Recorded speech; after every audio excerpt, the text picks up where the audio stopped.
In the first half of the 16th century, England had been weakened by years of tyranny and religious persecution.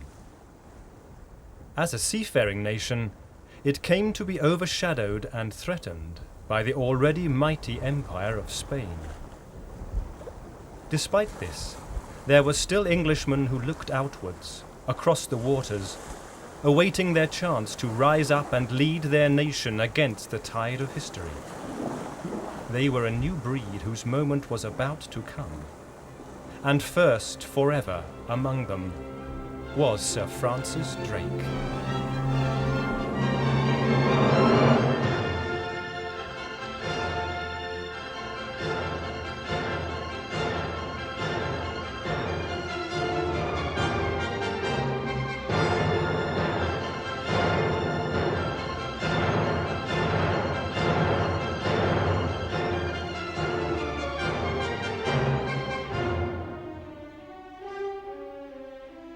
After the death of Henry VIII, England suffered a period of civil and religious unrest under first Edward and then, more damagingly, Mary, whose ambition it was to save England from Protestantism by handing it over to the Spanish king. English seafaring expeditions suffered badly from her disinterest.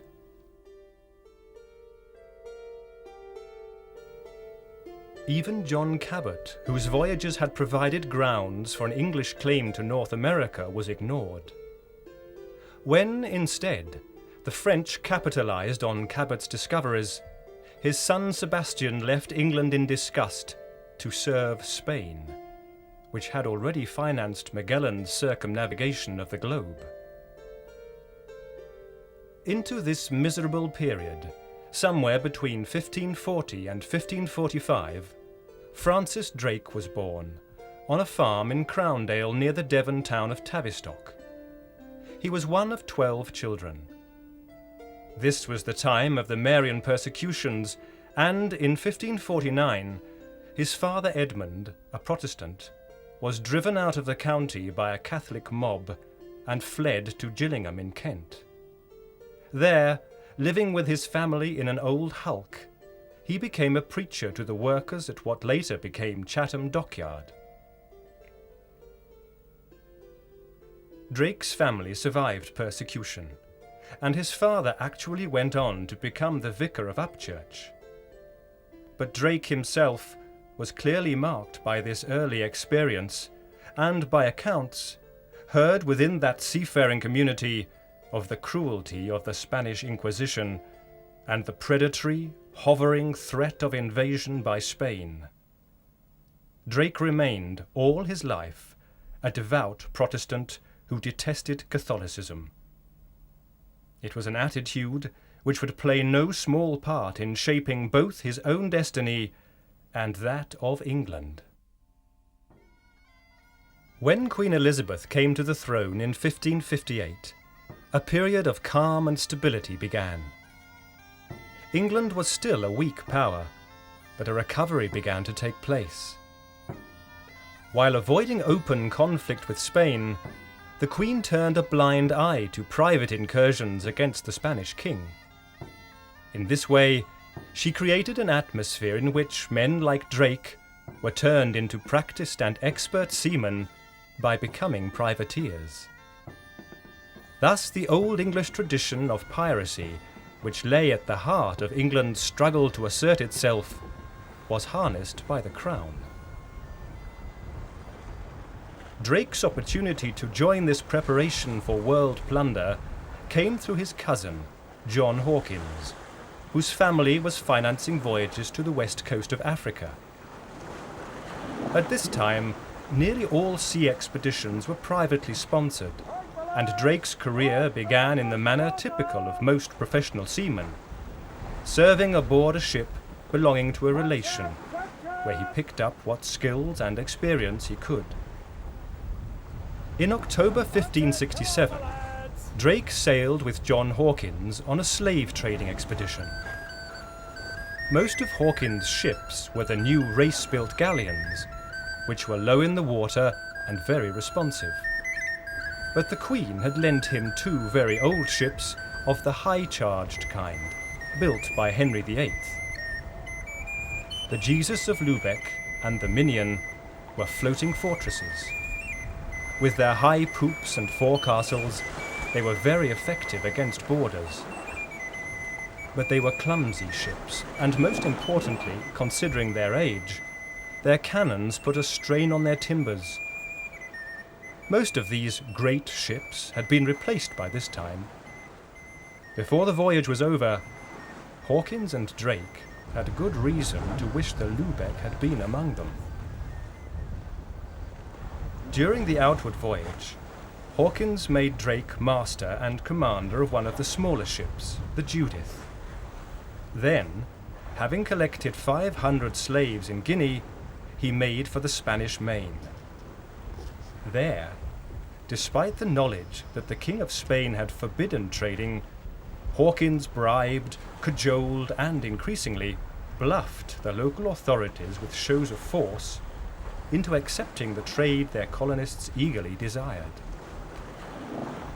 On reaching Rio de la Hacha, however, Drake requested permission to replenish his water supply and was instead fired on. When the rest of the squadron arrived, Hawkins in response put ashore a landing party to subdue the town.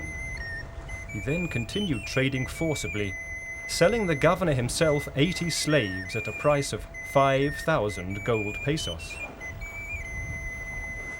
Here, the outset of his career, Drake was already participating in, and no doubt learning well, his semi-piratical trade.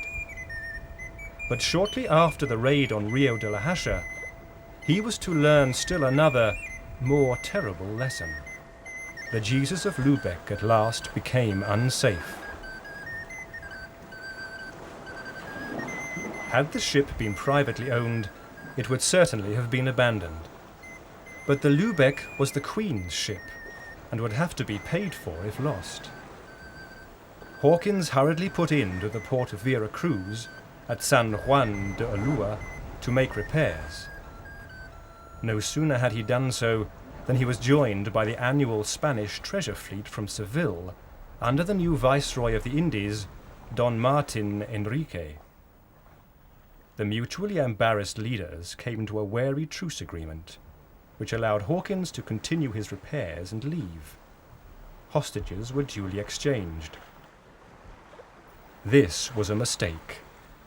The English hostages were immediately thrown in jail by the Spanish, who had no intention of returning them, and Hawkins had to disarm one of the Spanish hostages after inviting him to eat at his table. The Spanish broke the truce and attacked by night.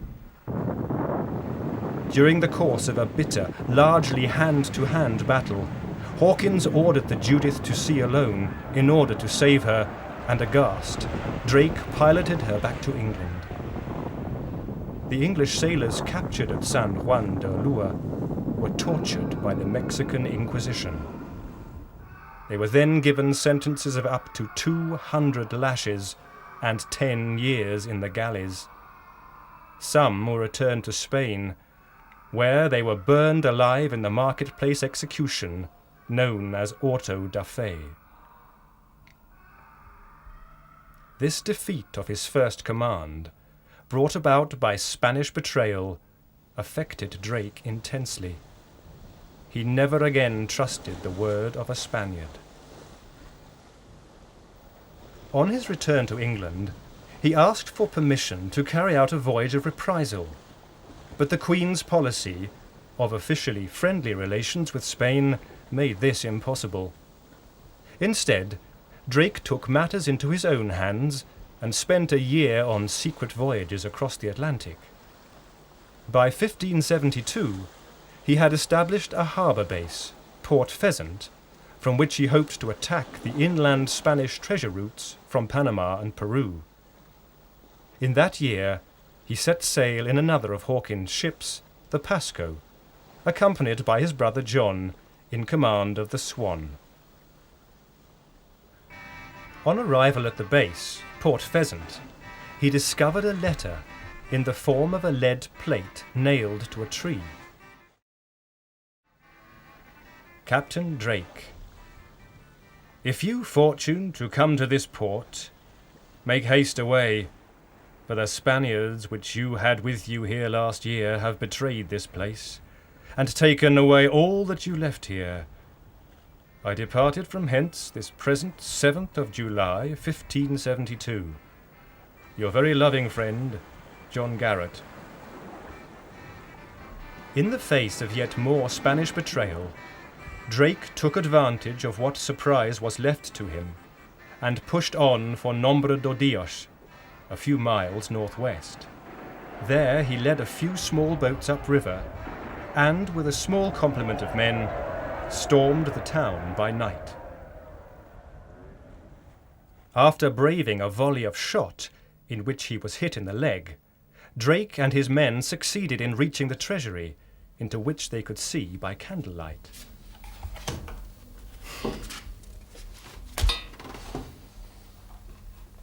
It was a huge heap of silver, over 70 foot in length, with 10 foot in breadth and 12 foot height, piled up against the wall. Each bar was between 35 and 40 pounds weight. At sight hereof, our captain commanded straightly that none of us should touch a bar of silver, but stand upon our weapons, because the town were full of people.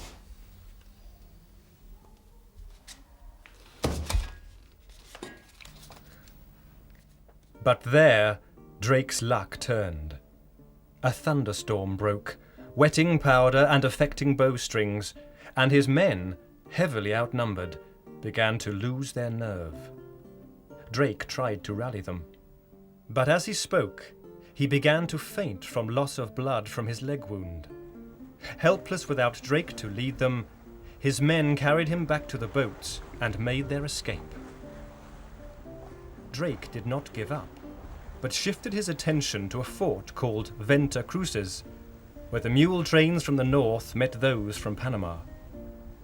By befriending the Cimarroni Indians, who hated their Spanish conquerors, Drake was able to negotiate the hazardous forests which lay in his path over land. But during this time, he lost 30 men to yellow fever. When the mule trains finally arrived, Drake marched through jungle for a week, with only 18 Englishmen and 30 Indians.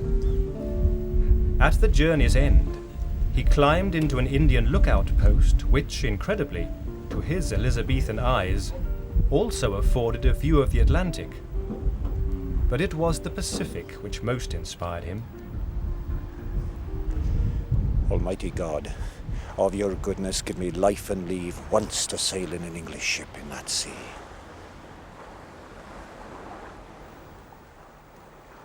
Drake's first attempt on the mule trains was unsuccessful.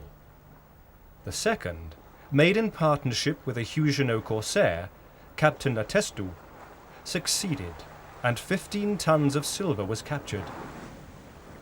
What could not be carried was buried for a return visit.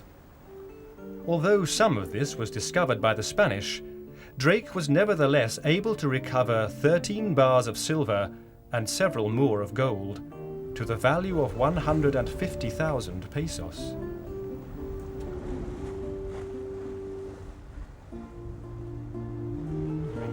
"23 days after leaving the Spanish Main, Drake returned to Plymouth. It was a Sunday, and the churches emptied as people gathered to welcome him home. In 1577, English relations with Spain deteriorated suddenly, and Drake was summoned before the Queen. Drake himself later described the meeting to friends. Coming into her presence, she said, "Drake, so it is that I would gladly be revenged upon the King of Spain for divers injuries that I received." And said, further, that I was the only man who could do this exploit, and withal craved my advice therein. So I told Her Majesty of the small good that could be done in Spain, but the only way was to annoy him in the Indies. From this scrap of information, it is difficult to guess precisely what effect this meeting had on Drake's imminent voyage, except that it became instantly, as a result, a hostile one. But if Drake planned the extent of his next expedition, he cannot have expected an easy voyage. He was well aware that Magellan, who had made the triumphant first circumnavigation of the globe 60 years before, had been himself murdered in the Philippines after a voyage in which his starving crew was reduced to eating leather. For the expedition, Drake commanded the Pelican, a 100-ton ship with 18 guns. John Winter captained the Elizabeth, John Thomas the Marigold, and Tom Moore the storeship the Swan, later exchanged for a Portuguese craft, the Christopher. All were ships of the most modern design, dependable in the water and strong. They were also beautifully decorated and furnished ships, particularly the Pelican, which, when he entered the Magellan Straits, Drake famously renamed the Golden Hind. The Hind was a truly luxuriously appointed ship, fit indeed for a Queen's representative.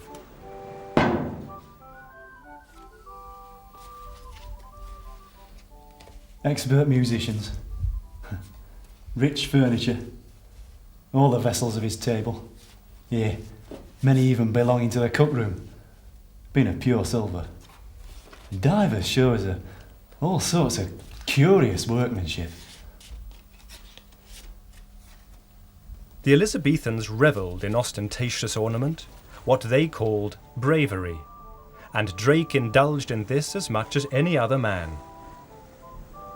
The Hind was brightly painted and decked out with streaming pennants and gaily coloured standards. She would have been a great prize were she not the flagship of the master privateer himself. The expedition set out in December 1577, ostensibly for Alexandria. Its real destination was a secret. The need for secrecy was nothing new to Drake, but it may have been that some of his companions were still unaware, even at the time of departure, that he had been appointed sole commander. This uncertainty could well have contributed to the unease felt by the accompanying gentlemen, who believed they had a greater role in the enterprise. Another source of agitation may well have been the increasingly imaginative and lurid marking found on their charts, which began to appear once past the Cape Verde Islands, such as Land of Demons and Terra Giganteum, though Drake landed in all these places and repeatedly diffused such apprehensions. Notably, when encountering natives in these places, Drake always behaved with honour and patience, even when one snatched the gold-banded cap from his head. But trouble brewed among the crews throughout the Atlantic Passage, and when they reached Port San Julian on the coast of Patagonia, where the gibbet Magellan had erected to deal with his mutineers appropriately still stood, things came to a head. Thomas Doughty was a soldier, a scholar, and Drake's friend. Yet, during the voyage, personal disputes between the two men had made Doughty persistently question Drake's authority. His flippant insubordination threatened to wreck the expedition. And so, displaying the essential ruthlessness of his character, Drake placed Doughty on trial for treason, with himself as prosecutor and judge, before a jury of 40 men. Though many doubted the legality of the court, Drake convinced the jury of Doughty's guilt and spoke persuasively in directing them to pass the death sentence. And now, my masters, consider the voyage we are to make, the like of which was never made out of England before. For by the same, the worst of the fleet shall become a gentleman. And if this voyage goes not forward, which I cannot possibly see how it shall if this man live, what a reproach reproach it will be, not only to our country, but especially unto us, the simplest man here must consider of. Therefore, they that think this man worthy of death, let them, with me, hold up their hand. Those that think him not worthy to die, hold down their hands. Strangely, once the sentence had inevitably been passed, Drake and Doughty resumed their old friendship.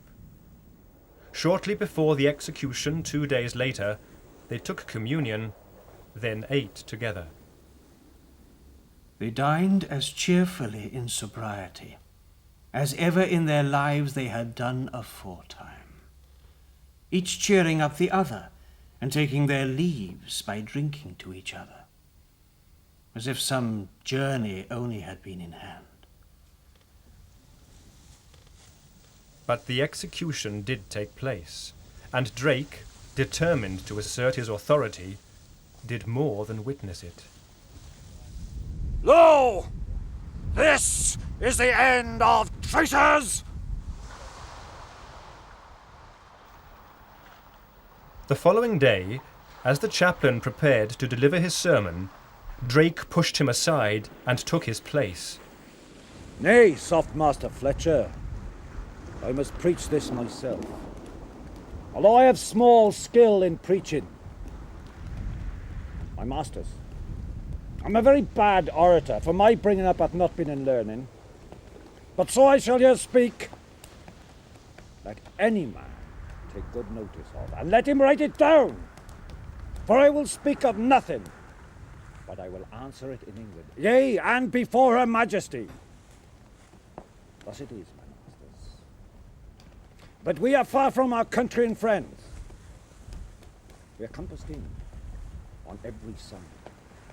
Therefore, we're not to make a small reckoning of a man. We cannot have a man if we would give for him £10,000. If there be any here willing to return home, let me understand of them, and let them take heed that they may go homewards. I find them on the way, I will sink them. No more was heard from the troublemakers. A week later, Drake disposed of the smaller ships in the squadron and, in the Golden Hind, led the Elizabeth and the Marigold through the Straits of Magellan. After weeks of tensions and dissent, now expelled by the bloodshed at San Julian, Drake navigated the maze of islets in only 16 days. It was a great achievement. Magellan had taken 39 days. 10 years later, Cavendish took 49, then died of starvation during a second attempt. But following this, Drake's expedition sailed into harsh winter conditions, fierce gales and stormy seas. The Marigold went down with all hands, and the Elizabeth, separated from the Hind, turned back for England. Alone, the Golden Hind was driven south. On the 30th of August, the gales abated, and Drake sailed north to plunder the unprotected shores of the Spanish Empire. He began with a prize of Valparaiso, from which alone he extracted 25,000 pesos of gold, along with a great cross of emeralds. He then progressed up the coast of Chile and Peru. Raiding without loss of life on either side, he intercepted treasure the Spanish had stolen from the Incas and directed it instead into the hold of the Golden Hind. Drake's adventures at this time were as varied and exotic as the treasures he captured. They culminated in the capture of the great ship, the Cazafuego, described by the Spanish as the great glory of the South Sea. And great glories indeed she yielded to Drake. some fruit, conserves, sugar, meal and other victuals, certain quantity of jewels, 13 chests of plate, 80 pounds weight in gold, 26 tons of uncoined silver, 2 very fair silver drinking bowls, and the like trifles, valued in all at 360,000 pesos.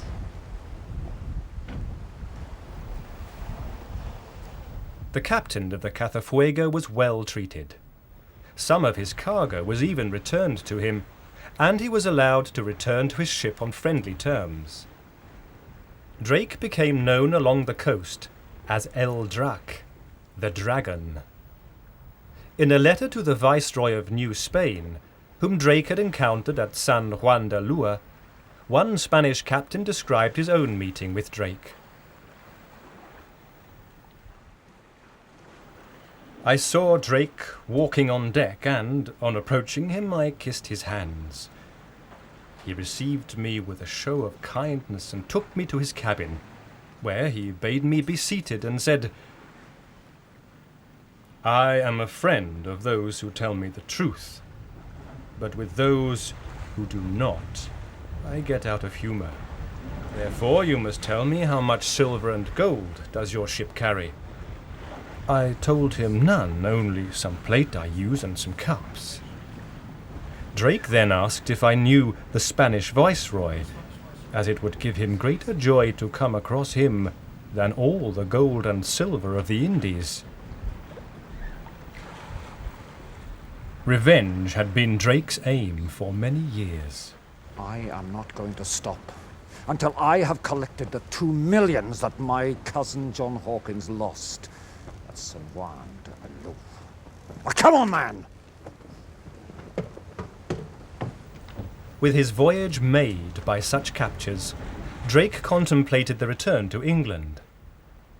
Behind him was the treacherous passage through the straits, and the certainty of a welcome there by a squadron of Spanish ships. So instead, he sailed north until the cold drove him back to find a harbour, generally believed to be somewhere near San Francisco, where the ship could be refitted. There Drake tolerated the worshipful attention of the natives until July, when all was again made ready. Then, in 68 days, he crossed the Pacific Ocean. He landed in the Spice Islands, as Magellan had before him.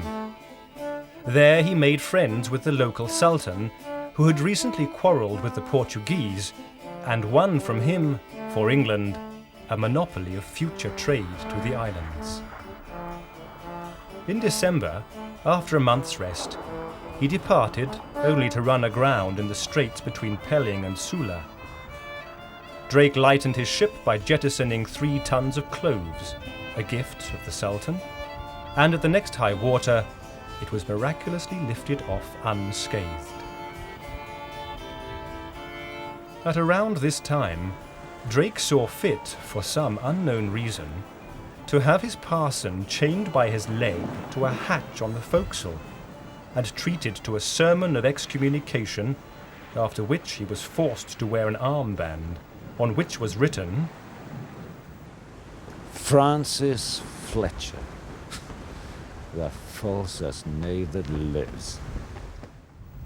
The Hind then proceeded uneventfully along the coast of Java and across the Indian Ocean to the Cape of Good Hope. From there, Drake paused only at Sierra Leone before reaching Plymouth on the 26th of September 1580. The treasure he returned with is thought, staggeringly, to have amounted to at least £250,000 sterling in Elizabethan currency, and returned a dividend of £47 on every £1 invested in the expedition. Drake was knighted aboard the Golden Hind, and his reputation, like his expedition, was made. He became a member of the landed gentry, bought Buckland Abbey, and upon the death of his first wife, married Elizabeth Sydenham. He even became Mayor of Plymouth. But in 1585, Drake was called upon once more by Her Majesty.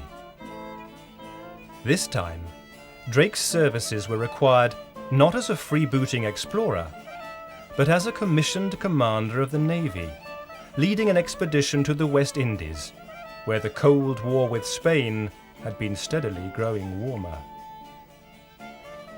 The expedition's purpose probably centred on the replenishing of the English colony at Roanoke, newly renamed Virginia by Sir Walter Raleigh. But Drake, as admiral aboard the Queen's ship Elizabeth Bonaventure, seems to have led as vaguely defined a mission as all the others he had been involved in.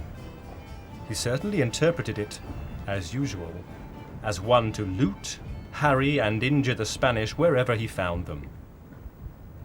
In this spirit, he sacked Vigo and Santiago and claimed any incidental prizes he encountered between them before, with some skill, taking the town of Santo Domingo on the coast of Hispaniola, now Haiti, and ransoming it back to the governor. He repeated this success at Cartagena.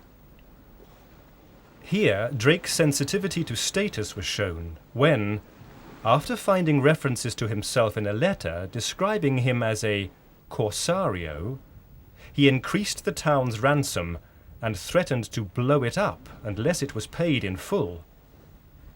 The people appealed to their governor, and Drake eventually received from him 107,000 ducats in gold bullion. Losing men by this time to yellow fever, Drake then bypassed Havana and sailed straight to Virginia. But the colony was not well established, and far from replenishing it, Drake in fact carried away with him most of the colonists who were disillusioned and afraid of Spanish reprisals. In fact, although the expedition was tactically exhilarating, Drake claimed, after reckoning up, to be out of pocket. More importantly, as a direct result of it, the Spanish began to build stronger defences in the West Indies, as, years later, Drake would to his cost discover.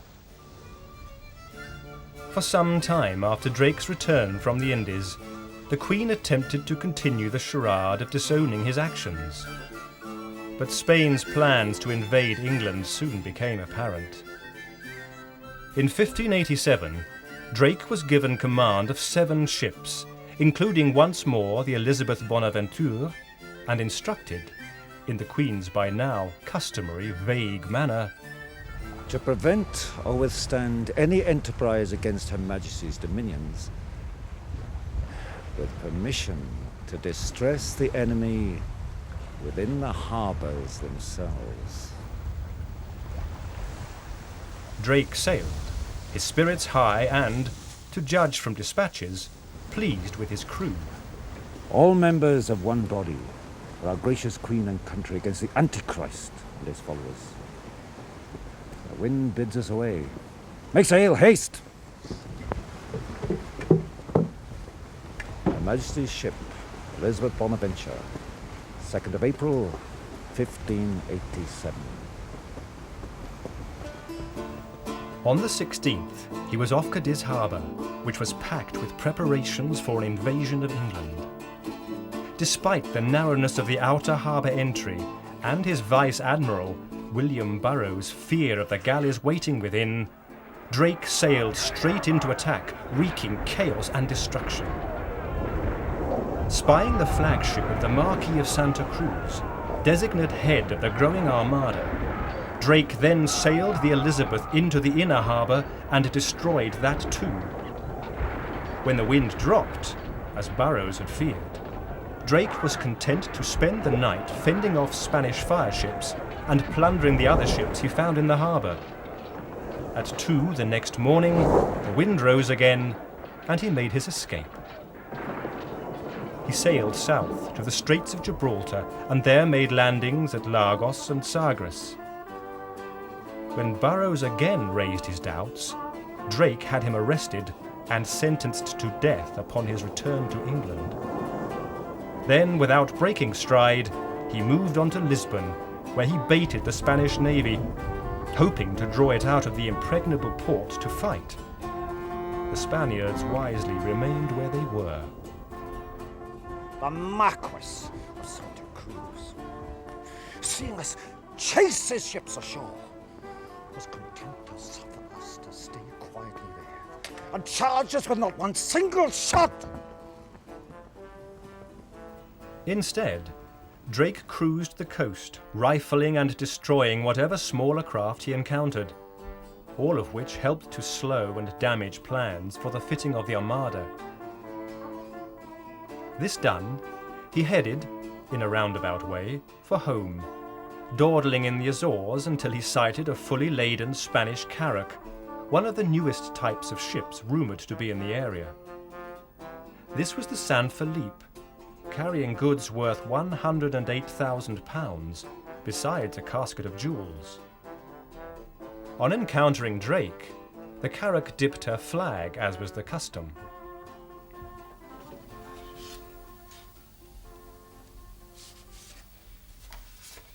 We, knowing what she was, would put out no flag until we were within shot of her. When we hanged out flags, streamers and pendants, that she might be out of doubt as to what we were. Which done, we hailed her with cannon shot, and having shot her through divers times, she shot at us. Then we began to ply her hotly. Our flyboat, one of our pinnaces, lay athwart her hawse, whom she shot and threw fireworks, but did not harm. The San Felipe surrendered, and the biggest ship Drake ever captured returned to England with his fleet, marking the climax of his privateering career. Drake himself suggested that these latest exploits had merely singed the King of Spain's beard and only delayed the Armada. But after these 3 months of tactical success, which carried his name across the world, even the Pope, whose own blessings lay naturally with the Armada, was impressed. Were the Queen only a Catholic, she would be our best beloved daughter. Just look at Drake. Who is he? What forces has he? And yet he burned 25 of the king's ships. Yet on his return to England, the death sentence against his vice admiral was dismissed, and Drake himself was reprimanded for the indiscreet brags and opprobrious words with which he had taunted the Marquis of Santa Cruz. Furthermore, against popular expectations, Drake was not appointed commander of the English fleet which would encounter the Armada, but instead Vice Admiral to Lord Howard of Effingham. This appointment was probably partly to match the nobility of the new leader of the Armada, the Duke of Medina Sidonia, and partly to avoid a clash between Drake and his equally strong-willed subordinate officers, such as Frobisher and Hawkins. To his credit, Drake accepted this without a complaint, and was civil to Howard throughout the affair. By 1588, the English fleet consisted of 102 ships of various sizes. Drake's Revenge, one of the heavily armed, manoeuvrable new ships, was one of 16 royal galleons. All the others, including a further 53 galleons, were privately owned. From the outset, Drake urged the Queen and her council to let him sail, knowing that the best defence against the Armada was to attack it on Spanish shores. My very good lords, next under God's protection, the advantage and gain of time and place shall be the only chief means of our good. Wherein I do beseech your lordships to persevere as you have begun. for that with 50 sailors shipping, we shall do more good upon their own coast than a great many more here at home.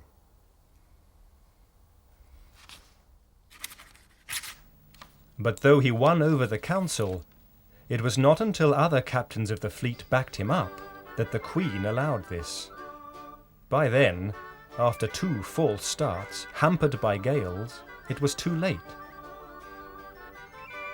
On Friday the 19th of July, while the English fleet sheltered at Plymouth, word arrived that the Armada had been sighted off the Lizard. If, as legend has it, Drake and his fellow captains were playing bowls at this time upon the Hoe, and if, on hearing the news, Drake truly said, Play out the game. There's time for that, and to beat the Spanish after. then it was very much out of character and against all wisdom. Drake would have known that he had to get his sheltering fleet to sea as quickly as possible, or be trapped and suffer the same fate as that which he had wreaked on the Spanish in Cadiz. Here, English seamanship, so vastly improved over the last 20 years, saved the day. Drake led the fleet across the path of the Armada into the very teeth of the gale and managed to take up a position behind it, thus turning the tables. The Spanish had almost won without effort. Now the English began to harass them. The Invincible Armada consisted of 130 ships. About 2/3 of these were armed transports for 30,000 soldiers and cavalry. The rest were warships, led by Sidonia's flagship, the San Martin. With her guard of oared galleasses in case she was becalmed, the San Martin formed the centre of a wing formation, with 2 squadrons of warships on either side. The transports followed behind in the centre, protected by squadrons of smaller ships at the rear, giving the impression of a crescent or half-moon formation shown in contemporary illustrations.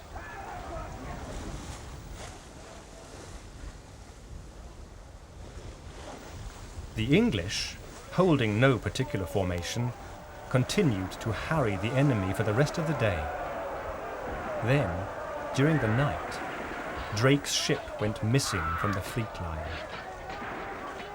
In the morning, he was discovered to have taken the damaged flagship of the Biscayan squadron. Although many found Drake's actions reprehensible, this was the only true prize taken during the battle. The Spanish ship's captain, Don Pedro de Valdez, sat at Drake's table for the rest of the action, following which he was ransomed. By Saturday, the Armada was off Calais, battered and in need of new supplies. By night, Admiral Howard sent fire ships into its midst. Weakened and demoralized, and sailing aboard ships loaded with open casks of gunpowder, the Spanish panicked. Most cut their anchors and ran for open sea. Those ships which were not immediately wrecked on the shore were attacked by Drake at what became known as the Battle of Gravelines. Here, Drake himself led the 8-hour assault on the Sidonia's flagship, the San Martin. Drake's cabin was twice pierced by cannonballs, and there was an occasion on which 2 gentlemen, who towards evening had retired to rest a little, and one of them lying upon the bed, when it was broken under him by a saker ball, without his taking the least hurt. And shortly afterwards, the Earl of Northumberland, who had come to fight as a volunteer, and Sir Charles Blunt, were resting on the same bed in the same place, when it was again hit by a ball of a demi-culverin, which passed through the cabin from one side to another without doing any harm than scrape the foot, taking off the toes of one who was there with him. A day later, the wind changed, and the shrinking Armada was able to flee north into the open sea. Drake and Howard chased it as far as Newcastle, then, encountering the foreign territory of Scottish waters, broke off. 64 Spanish ships were lost, among them 25 galleons. Around 10,000 men died. The triumph over the Armada was attributed by some to the weather, and therefore to God, Queen Elizabeth notably among them. But when the Spanish admiral reached Spain in September, his nerves shattered by his experiences, the jeering Spanish people invoked another name to taunt him. "Look out! Here comes Drake!"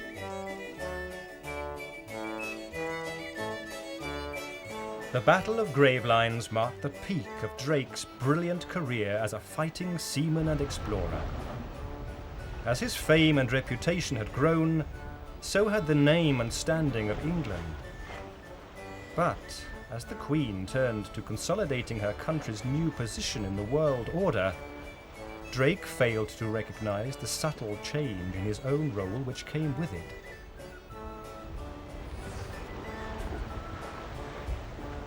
Drake had always been his own man, a savage, piratical phenomenon, directed by the Queen at the general target of Spain. Now that he was a respectable member of the Queen's navy, he became directly answerable for his often impetuous actions. Almost inevitably, only failure now awaited him. Immediately following the rout of the Armada, Drake was given the task of pursuing the remaining Spanish ships to their home ports and destroying them, with further instructions to capture Lisbon, then attack the Azores. For the first time, his instructions were unambiguous.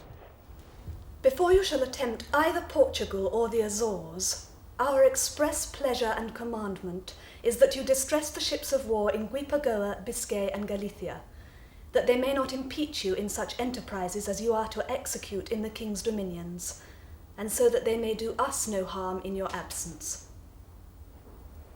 And for once, blame was all too easily attached to any deviation from those instructions.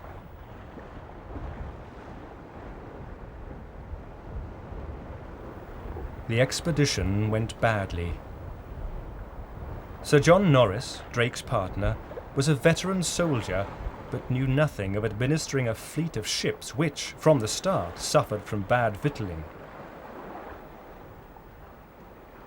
Then Drake missed the Spanish fleet at Corunna and, instead of pursuing it to its new port, chose to move on to Lisbon. There Norris's attack was unsuccessful and, under threat from the same Spanish ships he had failed to destroy earlier, Drake made for open sea. A further attack, this time on the town of Vigo, was also a failure. To make matters worse, Drake himself became entangled in court politics. When one of the Queen's errant lovers, the Earl of Essex, disobeyed her commands and joined the fleet as a volunteer, her anger at the poor captain who unwittingly gave him passage overshadowed the already shambolic expedition.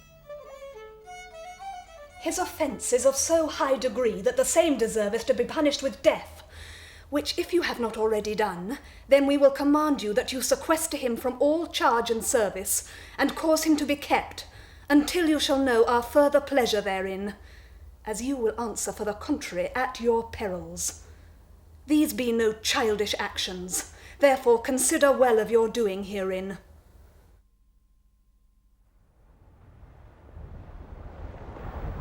With the Revenge by this time leaking badly, Drake returned home. Even such a failure was seen by some in a positive light. We won a town by escalade. Battered and assaulted another. Overthrew a mighty prince's power in the field. Landed an army in 3 separate places in his kingdom. Marched 7 days in the heart of his country. Lay 3 nights in the suburbs of his principal city. Beat his forces into the gates thereof. Possessed 2 of his frontier forts. What are you looking at? Queen Elizabeth felt otherwise. For disobeying her explicit instructions and wasting her investment of £50,000, she had Drake court-martialed. He was lucky, some felt, to escape with his head.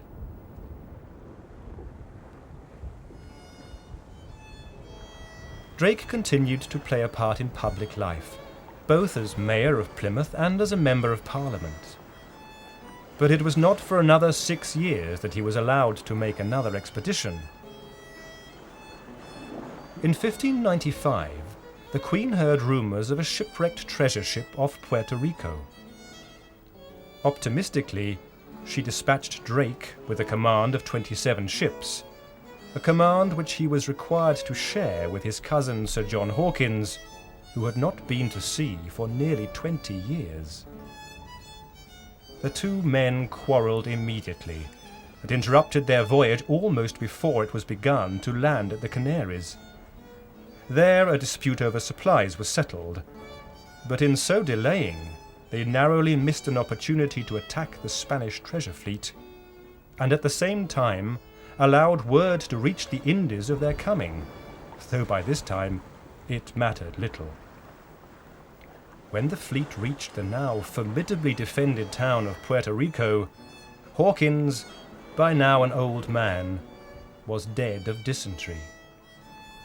After unfruitful raids on Rio de la Hacha and Nombre de Dios, towns which had played such a great part in his early life, Drake, now in sole command, attempted a further raid on the mule trains.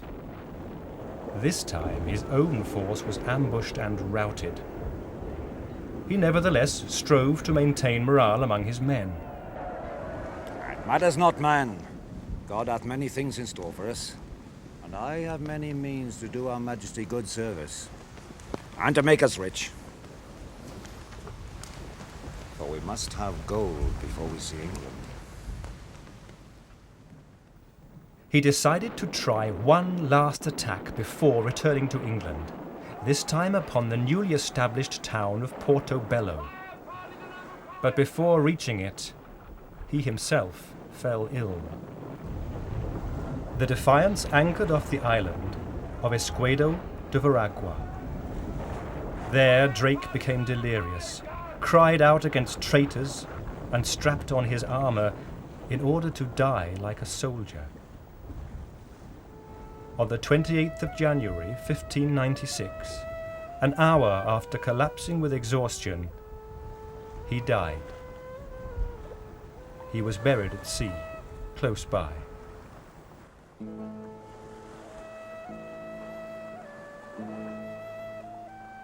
Although Drake's death was widely and sincerely mourned, it was not at the time fully understood what a contribution he had made to the emergence of England as an international power. As the years passed, however, Drake and his achievement was not forgotten. It became rather, with time, an inspiration for the new race of English buccaneers which would soon set forth across every sea and raise the English flag upon every continent, establishing the foundation of what would eventually become the British Empire. To this day, in Buckland Abbey, among those few of his artefacts which have been preserved for posterity, Drake's drum can still be found emblazoned with his coat of arms. Legend tells us that, as he lay dying, Drake gave instructions for it to be placed in Plymouth Church, saying that, if it were beaten in times of danger, he would return. Whatever the truth of this story, many an Englishman on land and sea has sensed in the intervening years that in spirit Drake never truly left them at all.